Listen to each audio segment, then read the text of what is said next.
देखो रस, साहित्य में रस का अभिप्राय होता है आनंद। आनंद मतलब क्या होता है? खुशी जो भी हो। काव्य को पढ़ने में अथवा नाटक देखने से जो विशेष प्रकार का आनंद प्राप्त होता है उसे क्या कहते हैं? रस कहते हैं। ठीक है ना। रस को काव्य की आत्मा भी कहा जाता है। मतलब ऑप्शन में पूछा जाएगा कि काव्य की आत्मा किसे कहा जाता है, तो क्या कहोगे? रस को। अब देखो ये जो भरत मुनि के अनुसार है, विभाव, अनुभाव और संचारी भाव के संयोग से रस की क्या होती है? निष्पत्ति होती है। अब उसमें देखो क्लास 10 में हास्य रस और करुण रस आता है, ठीक है ना। तो हास्य रस के बारे में सुनो, विभाव, अनुभाव तथा संचारी भाव के संयोग से जब हास नामक स्थायी भाव उत्पन्न होता है तब हास्य रस की निष्पत्ति होती है। उदाहरण देखो, हसी हसी भाजे देखी दुल्हा दिगंबर को पाहुनी जे आवे हिमाचल के उछा में।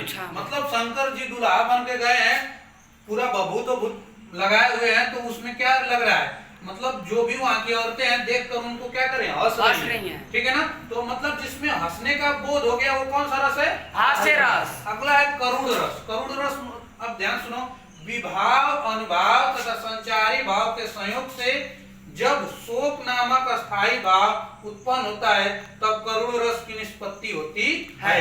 अब ध्यान सुनो, हे खग हे मधुकर श्रेणी तुम देखी सीता मृग नहीं। मतलब राम जी की पत्नी को जब रावण लेकर चला जाता है तो राम जी पक्षी जो भी दिखाई देते हैं उनसे पूछ रहे हैं कि मेरे सीता को आपने देखा है? तो यही है। तो मतलब कोई चीज इनसे बिछड़ गया है, तो यहाँ पे कौन से रस की? करुण रस। मतलब वहां पे उनको रोने का अनुभव हो रहा है। यहाँ पे इतना याद हो गया ना।